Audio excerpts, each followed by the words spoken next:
MOA ini adalah turunan daripada MOU. Kalau MOU misalnya dengan bupati, kalau MOA dengan kepala dinas. Itu adalah ciri yang pertama, bersifat kontraktual. Ya.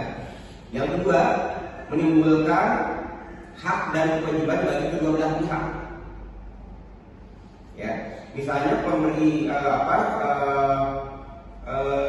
hak dan kewajiban. Hak si pemberi kontrak atau pihak pemerintah adalah memberikan bayaran ketika kontrak sudah selesai.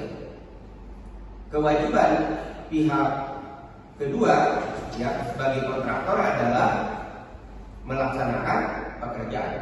Contoh adalah misalnya MOU atau MOA kaitannya dengan pembuatan jalan atau pembuatan jembatan. Ya.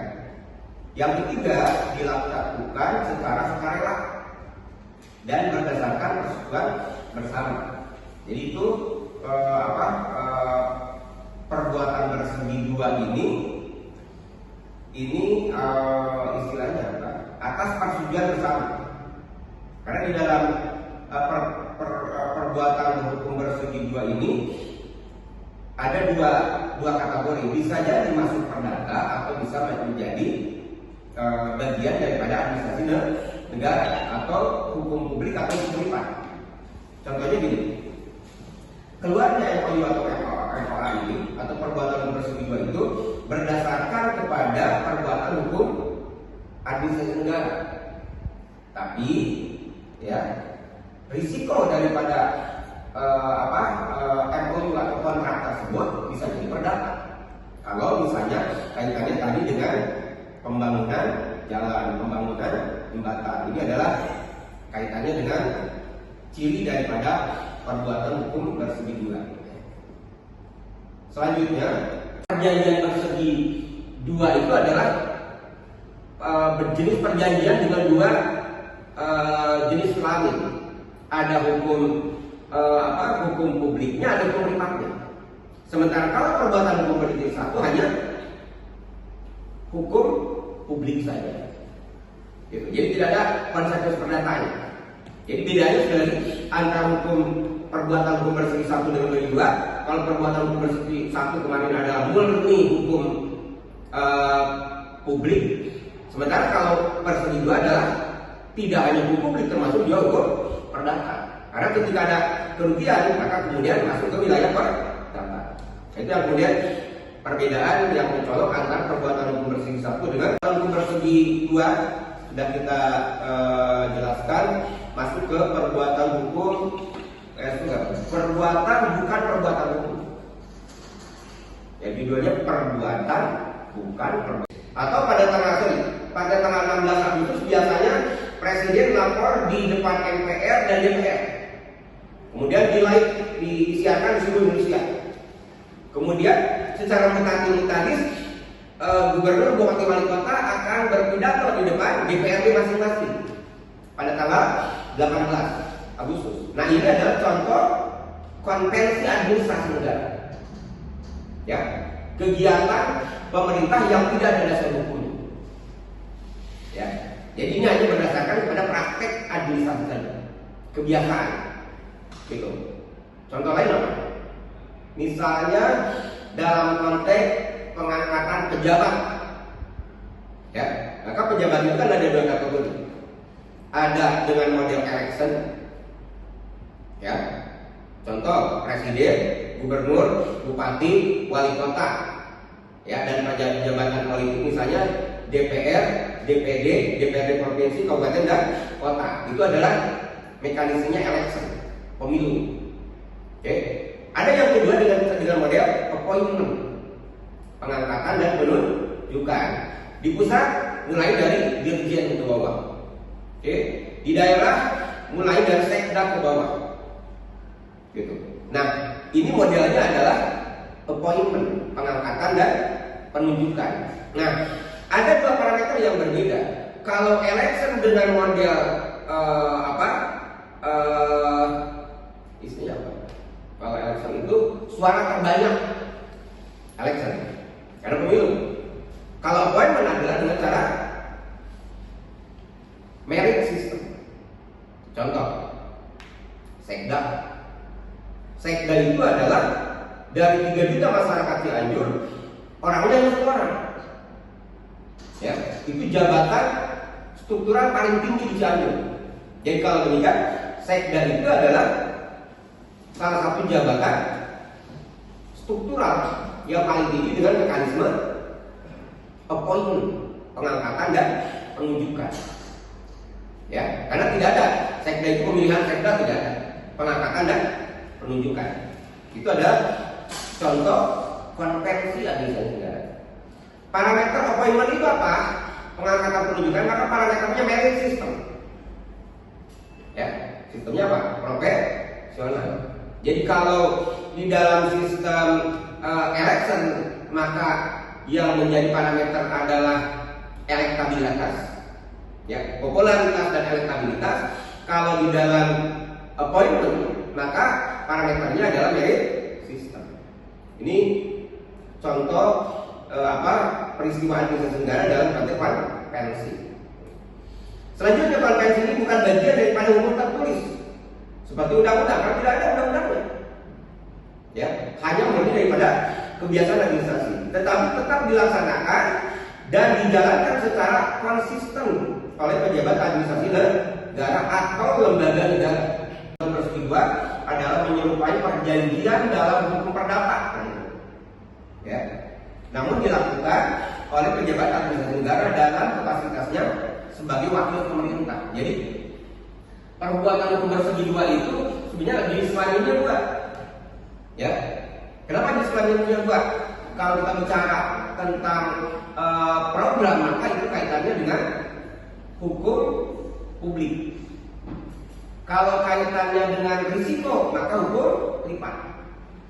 Contoh, aset negara disewakan kepada pengusaha Indomaret. Ya, aset negara punya tanah di pinggir jalan, kemudian dibangunkan, kemudian diserahkan ke Indomaret atau Alfamart misalnya, yang banyak segitu. Itu adalah sewa menyewa. Atau BOT. BOT bagaimana? BOT itu pemerintah hanya punya tanah, ya, punya tanah, kemudian diserahkan kepada pihak ketiga untuk dibangun. Setelah dibangun, maka di dalam MOU itu biaya pembangunan dan keuntungan harus dihitung. Misalnya tanah ini akan di BOT-kan selama 20 tahun. Karena 20 tahun itu biaya pembangunan dan untungnya sudah kembali. Setelah 20 tahun bagaimana? Maka si rumah dan tanah dikembalikan kepada pemerintah. Itu BOT. Ya, ini sering di dalam praktek seperti itu terjadi. Jadi pemerintah sekali hanya punya tanah saja. Kemudian diserahkan ke pihak ketiga, dibangun oleh pihak ketiga, nanti itu berapa biaya pembangunannya, kemudian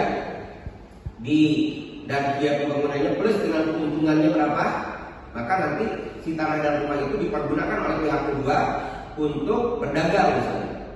Ya, dalam kurun waktu, misalnya katakanlah untuk pembangunannya bisa dikembalikan dalam 10 tahun, keuntungannya 5 tahun, berarti 15 tahun. Setelah 15 tahun bagaimana? Maka bangunan dan rumahnya diserahkan kembali kepada pemerintah. Itu BOT. Ini yang kemudian kaitannya dengan contoh pembuatan hukum bersegi 2. Ya, di perjanjian sewa menyewa aset negara atau dengan pihak ketiga atau BOT. Jadi BOT ini sebetulnya agak menarik. Kalau sewa menyewa ini pemerintah harus menyediakan tanah dan bangunan, kalau BOT tidak. Ya, BOT hanya tanah saja. Yang bangun ada pihak ketiga. Ya, tapi nanti dihitung biaya pembangunannya berapa, kemudian ditambah dengan tadi keuntungannya berapa yang didapatkan. Misalnya membangunnya itu dikembalikan dalam hitungan 20 tahun. Ya, maka sudah kembali itu biaya membangun rumah, membangun bangunan kok misalnya. Setelah 20 tahun kemudian tambah 5 tahun untuk keuntungannya. Berarti 25 tahun. Setelah 25 tahun maka bangunan dan tanah ini dikembalikan kepada pemerintah. Jadi hak pemerintah. Ya, itu dalam konteks arti negara, konvensi membantu mengisi kekosongan hukum tertulis. Nah, ini kekosongan hukum tertulis. Ya. Jadi tidak semua peristiwa administrasi negara diatur oleh undang-undang tertulis. Ya. Jadi ada sekali lagi peristiwa hukuman negara yang tidak ada aturan hukumnya. Ya. Dan menjaga kelangsungan tata kelola pemerintahan supaya tidak stuck. Gitu ya. Itu adalah bicara tentang konvensi dalam konteks administrasi negara. Kemudian ciri-ciri konvensi administrasi negara ada 4 di sini. Yang pertama tidak tertulis, di sini kan. Tetapi dijalankan secara konsisten. Jadi kalau orang ada yang menggugat misalnya, apa dasar hukumnya Anda saya harus nulis formulir pembuatan KTP misalnya, itu bisa repot sebetulnya karena tidak ada dasar hukum. Ya, karena dasar hukumnya itu berarti di regulasi, perda. Perda itu tidak sedetail mengatur tentang berbagai formulir tidak. Gitu. Ya. Jadi yang pertama sekali lagi tidak tertulis, tetapi dijalankan secara konsisten. Ya. Yang kedua bersifat kebiasaan. Dari dulu, ya, maka biasanya konvensi administrasi negara itu biasanya kadang-kala sudah out of date, ya, karena tadi sudah sejak lama formulir ini dipergunakan, ya. Kemudian bukan hasil legislasi formal lagi. Jadi tidak melibatkan eksekutif dan legislatif, ya, yang membuat regulasi. Ya. Kemudian yang ketiga, mengikat secara moral dan politik. Jadi parameternya 2, moral dan politik. Gitu. Ya, tidak ada hukumnya. Sehingga ketika dikejar, apa resiko hukumnya? Tidak ada. Pertanyaannya, saya tidak mau membuat formulir KTP, tapi saya ingin KTP. Maka tidak ada kewajiban hukumnya. Kan itu hanya sebuah konvensi administrasi negara. Kalau bisa banget, gitu. Karena kalau Anda tidak mau, tetap Anda tidak mau nulis formulir itu karena kepanjangan misalnya, maka tidak ada dasar hukum. Dengan demikian tidak ada sanksi hukum. Kalaupun misalnya mau, ya, tapi biasanya kan karena kita butuh, ya sudah kita tulis aja. Meskipun tidak memiliki sanksi hukum langsung, tegaskan, tidak ada sanksi hukum langsung. Ya. Yang keempat, ciri konvensi administrasi negara adalah dapat berubah sesuai dengan perkembangan praktek dan kebutuhan pemerintahan. Nah, ini yang dikatakan sebagai fleksibilitas dari administrasi negara. Jadi kalau konvensi ini berdasarkan kepada hukum, maka fleksibilitasnya tidak ada. Setiap ganti formulir maka harus ganti dasar hukum. Kalau ini kan tidak harus. Anytime bisa diganti formulirnya, disesuaikan dengan kebutuhan saat ini. Misalnya, kalau dulu di dalam formulir pembuatan KTP itu tidak ada email, karena dulu belum zaman email. Tiba-tiba sekarang harus ada email. Nah, pembuatan email ini berdasarkan kepada perkembangan hari ini. Tinggal diubah aja langsung. Di bawahnya nomor KTP, misalnya katakanlah alamat, kemudian di bawahnya nomor email. Ini contoh. Jadi dapat berubah sesuai dengan perkembangan praktek dan kebutuhan pemerintahan. Jadi konvensi yang itu lebih yang melibatkan 2 pihak. Ya, jadi kalau misal hanya satu pihak, ya stakeholder saja.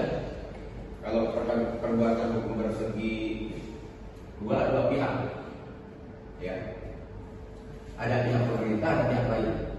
Ya. Itu ada 2. Maka ada pihak pemerintah sebagai pemberi kerja, ya, ada pihak lain sebagai warga negara, atau bisa jadi badan hukum. Karena subjeknya bisa warga negara atau bisa badan hukum. Ya, bisa 2. Ya, yang saling menyetujui atau kesepakati untuk menimbulkan akibat hukum. Jadi itu adalah perbuatan hukum bersegi dua. Jadi karakter bersegi dua itu adalah sekali ada dua pihak. Beda kalau dengan bersegi satu. Ya, kalau bersegi satu hanya satu pihak saja. Jadi yang kemudian menjadi perbedaan antara perbuatan hukum bersegi satu dengan bersegi dua. Ya, subjeknya ada dua. Nah, kalau di dalam perbuatan hukum bersegi satu, maka subjeknya dua, tapi yang satu pasif. Yang ini dua-duanya aktif. Pihak pemerintah aktif, pihak lain bisa juga aktif.